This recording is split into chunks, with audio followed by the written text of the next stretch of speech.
بسم اللہ الرحمن الرحیم۔ رمضان المبارک کے مہینے کی ایک خاص سوغات جو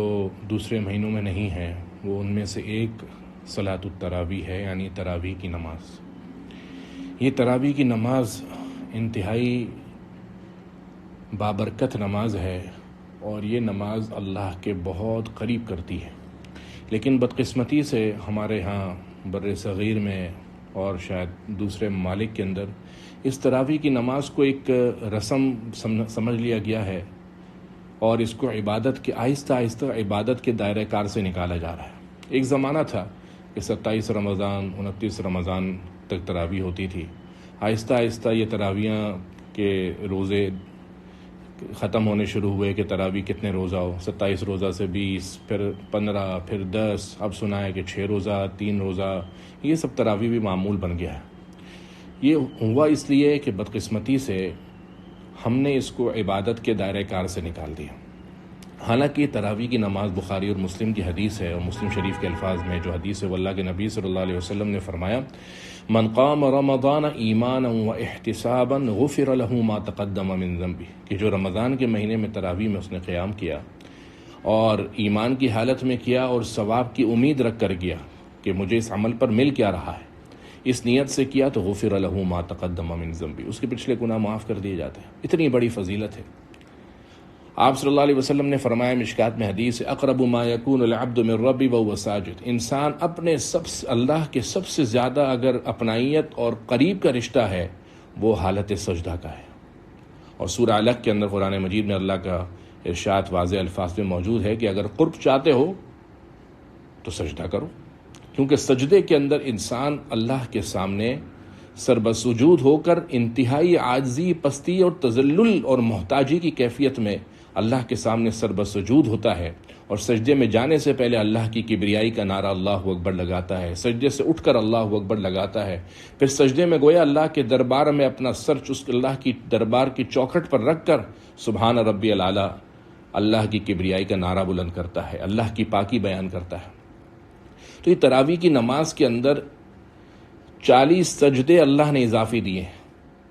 فجر کی نماز 2 رکعت ہے، اس میں 4 سجدے ہیں۔ تراویح کی نماز کے اندر اضافی 40 سجدے جو باقی 11 مہینوں میں نہیں ہیں وہ اس مہینے میں دیے ہیں۔ تو یہ تراویح کی نماز جو ہمارے یہاں بطور بس عادت، بس مہینہ آ گیا پڑھ لی، نہ عبادت کا ذوق شوق، تو نتیجہ کیا نکلا کہ تراویح کے اندر کوتاہی ہوئی۔ سب سے پہلی کوتاہی لوگ یہ سمجھتے ہیں کہ بھئی 8 روزہ 10 روزہ 6 روزہ 15 روزہ تراویح پڑھ لی تو بس ختم ہو گیا۔ حالانکہ تراویح الگ سنت ہے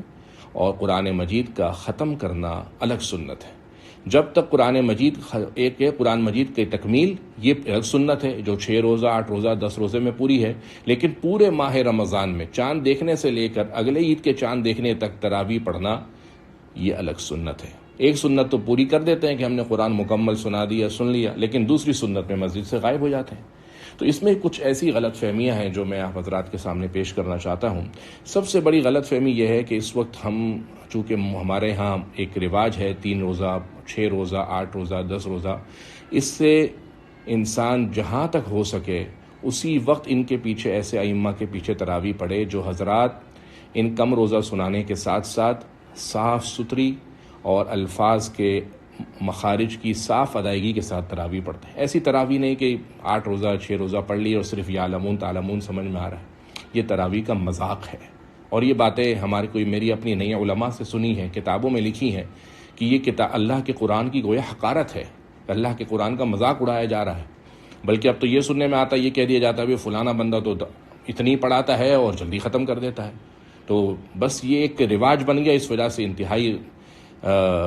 غلط فہمیاں ہمارے ہاں جنم لے رہی ہیں۔ طریقہ یہ ہے کہ ایسے امام کا انتخاب کریں، اور ماشاءاللہ کتنے ہی محلوں کے اندر ایسے لوگ ہیں کہ جو 10 روزہ تراویح سناتے ہیں 8 روزہ سناتے ہیں، لیکن دیر سے ختم کرتے ہیں، آدھا گھنٹہ 1 گھنٹہ، لیکن صاف صاف مکمل سنت مکمل مستحبات کی ادائیگی کے ساتھ سناتے ہیں۔ تو ایسے ائمہ کا انتخاب کریں۔ دوسرا، تراویح پڑھانے والے حضرات اس بات کا خیال کریں کہ چونکہ یہ عبادت ہے تو اس کو ضروری نہیں ہے کہ ایک مخصوص وقت کے اندر ختم کیا جائے، کبھی 10 منٹ لیٹ بھی ہو سکتا ہے۔ اس کے لیے اکثر یہ دیکھا گیا ہے کہ بھئی تراویح کے لیے اللہ اکبر بولا اور سورہ فاتحہ شروع کر دی، حالانکہ غلط بات ہے۔ جس طرح ثنا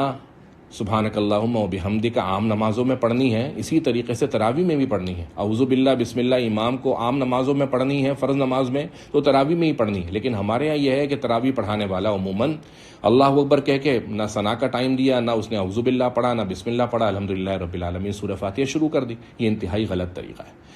اور تسبیحات بھی انتہائی مختصر کر دیں کہ بالکل سمجھ میں نہیں آ رہا کہ قومے میں کب کھڑا ہوا، بالکل جلد بازی کے اندر تراویح پڑھا رہا ہے۔ پھر یہ کہ قاعدے کے اندر بیٹھے تو درود شریف تو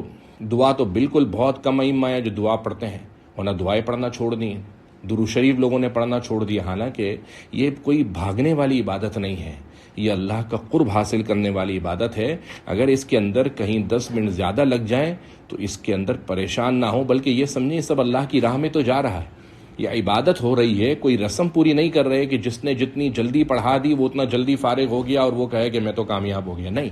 یہ دیکھیں امام پڑھانے والا، پڑھنے والا کہ کم سے کم ہمیں ہر نماز کے اندر ثنا پوری پڑھنے کا موقع ملے، اعوذ باللہ بسم اللہ، اسی طریقے سے قاعدے کے اندر ہم آرام سے تشہد پڑھیں، درود شریف پڑھیں، دعا پڑھیں، پھر آرام سے جس طرح عام نماز ہوتی ہے۔ تھوڑا بہت ٹھیک ہے، اگر تھوڑا بہت جلدی ہو جائے سمجھ میں آتا ہے، لیکن اس طریقے سے نماز تراویح کی ادائیگی کر لینا الامان والحفیظ۔ افسوس کی بات ہے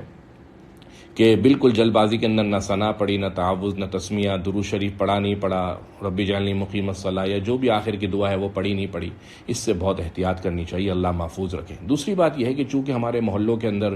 ہر گھر کے اندر بنگلے کی چھت کے اوپر بھی تراویح ماشاءاللہ ہوتی ہیں، لوگ اپنے اپنے بچوں کو حافظ قرآن کو کھڑا کرتے ہیں، اس میں ایک بات یاد رکھیں، کوشش یہ کریں کہ عشاء کی جو فرض نماز ہے وہ مسجد کے اندر ادا ہو،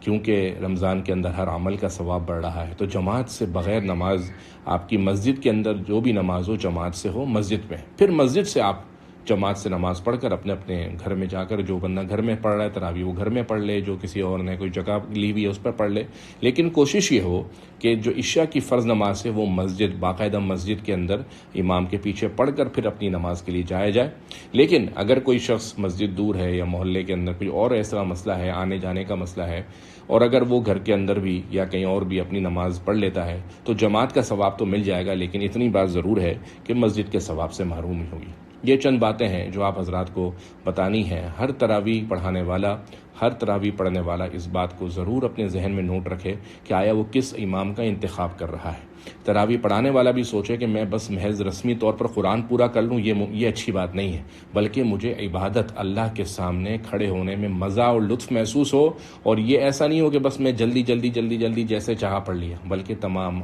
عبادت پوری تراویح انتہائی طمانینت اور سکون سے ادا ہو۔ اللہ عمل کی توفیق دے۔